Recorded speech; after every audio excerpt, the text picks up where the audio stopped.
Welcome everyone back to weekly weather updates, and in today's video we're going to have a look at the latest from the live radar, run through the weather warnings as we have seen an extension of the yellow warning for rain through much of England and Wales now all the way through to Tuesday morning, as we are going to see some exceptionally heavy rain through this evening and overnight, with also the risk of some thunderstorms developing within that larger area of heavy rain. We'll have a look at that in detail on the latest UKV and the latest Rome run. As I said, it is going to be very lively over the coming hours, and over the next 5 days, as we'll look in detail on the UKV, it will quieten down a little bit. There could be some more heavy rain in the west through Wednesday and Thursday, but overall it is looking a little bit better. Temperatures back towards average for the time of year, and we will see plenty of settled days. As we head into the longer term, settled days cannot be guaranteed. They do look likely, but as I said over the last few videos, it is looking exceptionally changeable. So one day will be warm and sunny, 25 degrees, fairly pleasant. The next day could be cool, wet and windy, or even thundery. It looks like it's going to be very up and down for the rest of July. So do remember, if you enjoy my videos, make sure you like and subscribe. And remember to follow me on Twitter as well, the link's in the description. Now if you start on the live radar, you can see we have got quite a lot of heavy rain in at the moment, but we've not got that much yellow, orange and reds, which is the really heavy rain that normally warrants yellow warnings. Now the reason for that is because this larger area of rain is the initial weather front that is moving in, and this is associated with decayed thunderstorms that developed last night. Now it has turned into a larger area of rain. There's very little thundery activity left in it. You can see this sort of semicircular shape, the arc, and that is the weather front. But behind the main weather front, now southern England down towards the Channel, we are heading into the warmer, more humid air, and this is where we have to keep a very close eye over the coming hours for initiation of some very heavy rain and thunderstorms. You can already see a few patches of exceptionally heavy rain breaking out towards Bournemouth, Southampton and Portsmouth, thunderstorms towards Guernsey and Jersey, starting to take off across northern France, and you can see also across much of France as well some quite severe thunderstorms breaking out. We are expecting to see an arc of thunderstorms breaking out through this evening. Again, the main risk for England and Wales will be the very heavy rain on top of the rain we've seen earlier through today. Tonight it's going to be heavy rain on top of that, with the risk of thunderstorms in that. So I just want to emphasise the main risk isn't for severe lightning, hail, gusty winds. That could be an associated risk. The main risk though is from heavy and torrential rain. But as I said, it's all breaking out in this little pocket, and things change very quickly. So I wouldn't be surprised in a few hours time this looks a whole lot different. Again, I'm recording this around 4:30. We're expecting the really torrential stuff to start arriving as we head towards 7, 8, 9 p.m. If you look at the temperatures, you can see behind the weather front it is warmer today, and ahead of it, again with sunshine.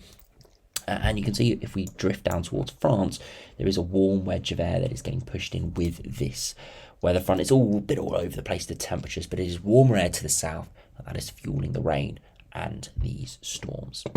Now yesterday we only had a weather warning across Wales and southwest England, but it's now been extended for much of England bar the far north. We've got this warning in the west and it expires at midnight. Again, this is the warning that we saw yesterday, and again it has been updated earlier this morning. The northern extent across Wales has been reduced, and with slightly less widespread rain implicated. So again, medium impacts at low likelihood. And again, we're looking at 15 to 20 millimetres of rain in less than an hour, maybe 30 to 40 millimetres. The main impact for this area is the rain we're seeing at the moment. If you do just quickly go back to the live radar, you can see that we have got some very heavy persistent rain here. It's not torrential, but it is lasting through much of the day, and has been through much of the morning and through the rest of the evening. So it's more of accumulated rain here.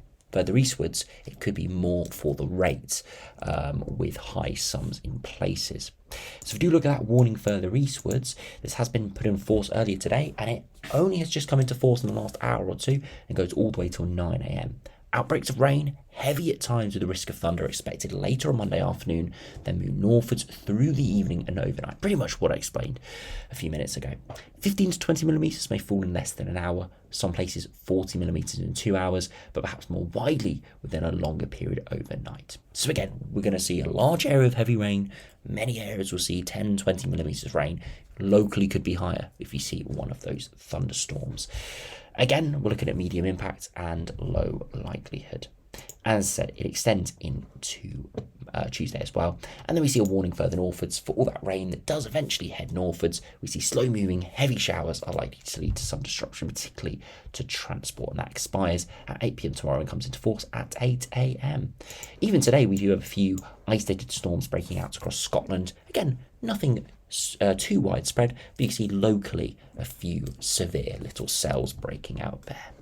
Now, if I do go over to the the Rome run first, I do want to start with the European view, and this gives us a good idea of what is going on. Now, this is the midnight run, as the midday run hasn't fully come out yet, but then again, this shows us the transition from this morning.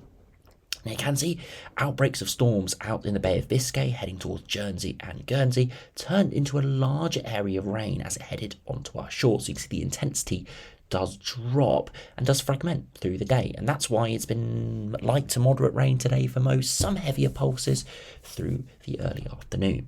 But it's as we head into this evening, look at that, severe thunderstorms breaking out across much of Europe, and then it's in this pocket where you can see there's enhanced Cape levels through 6 p.m. we start to see heavy thundery showers breaking out, spiraling northwards and eventually getting pulled away. So you can see it kind of initiates around the 6 p.m. point into these really hefty showers into that eastern corner, and again could produce a lot of rain as that spirals northwards. The initial weather front decays away, and then it gets replaced by these more hefty showers that kind of merge into a line. And you can see that darker line here. Now, if I actually do zoom in to the view for the United Kingdom, again we'll be able to look at this in a bit better. Again, you can see the initial weather front moves in, kind of decays away, and then the next area of storms breaking out in that eastern quadrant, as said, around that 5, 6, 7, 8 p.m. point, slowly drifting northwards. So we're kind of here at the moment where we're seeing a couple of those hefty showers breaking out towards the Channel, central southern England, but we've got a drier slot developing. But over the next hour or two, that will fill in with heavier rain more widely. Again, we have to wait and see how it does break out. It is a convective pattern, so it is highly unpredictable. Again, it could be 50 miles eastwards, 50 miles westwards. From the looks of the live radar, initiation is a bit further westwards than this is showing, so perhaps if you're further westwards than these areas of storms breaking out through this evening here, then perhaps it is going to head your way a little bit more. But we will just have to wait and see. Just want to make everyone aware that there is going to be some very heavy rain around. You may miss it, or you may get absolutely hammered by it. As said, though, into Tuesday, eventually that does pull away, but there still could be some more persistent rain drifting around through the early hours of the morning, and then a few hefty showers around tomorrow afternoon. Now, if you do look at the latest UK view over the next 5 days, you can see that rain heading northwards, kind of dissipating away, and then a large area of rain breaking out over the next couple of hours across central and eastern England. Again, no really dark red, so again, perhaps put some doubt on severe thunderstorms, but we're definitely looking at some pretty torrential rain within that, and then eventually heads northwards and eventually spirals around and decays away through Tuesday morning.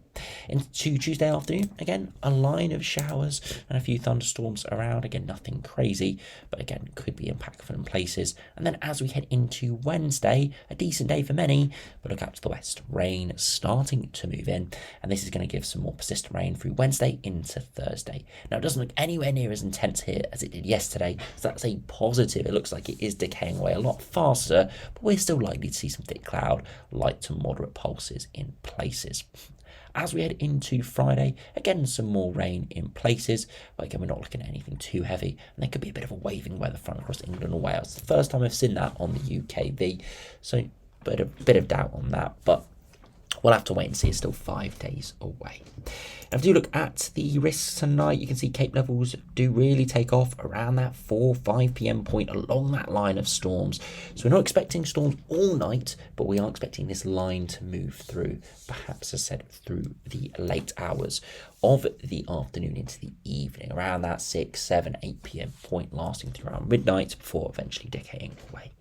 As I said, the temperatures aren't going to be too bad over the coming days. You see today, low 20s, where we have avoided the heaviest rain, and you can see as we head into Tuesday, again, temperatures could be around 18 to 20 degrees, but again, we've got thicker cloud and some light rain around in places. Into Wednesday, it's widely a drier day, and that's why we're going to see those temperatures into the low to mid-20s, maybe 22 to 25 degrees, really quite decent. Into Thursday, it's a bit thicker cloud in the west, so hold those temperatures down, but in the southeast, look at that, 26, 27 degrees, so some actual proper warmth. And then slowly into Friday, 26, 27 possible again, and the same could be said for Saturday, but again, it will very much depend on that weather front, whether that does push in. Now, do go over to the latest GFS and see what is in store over the course of the next few hours and days. You can see that we have got that trough towards the southwest that's giving the thunderstorms and heavy rain overnight tonight. Eventually moves away and we see a ridge of high pressure building in over the next few days, and that's why it's going to be relatively dry and relatively warm. Beyond that though, into the weekend, we could see low pressure moving in, and that's what has been picked up by the UKV with that rain and that waving weather front across England and Wales. And then you can slowly see into early next week, we start to see more low pressure systems trying to come off the Atlantic. Very changeable though, because look at that. Sunday into Monday, got low pressure to our north, expecting quite a lot of heavy rain, stronger winds with some tighter isobars. But then, look, Monday into Tuesday, a ridge of high pressure builds in, and it would actually be very warm and dry. So you can see the huge variability we have here, where one day it could be wet and windy, the next day dry and warm.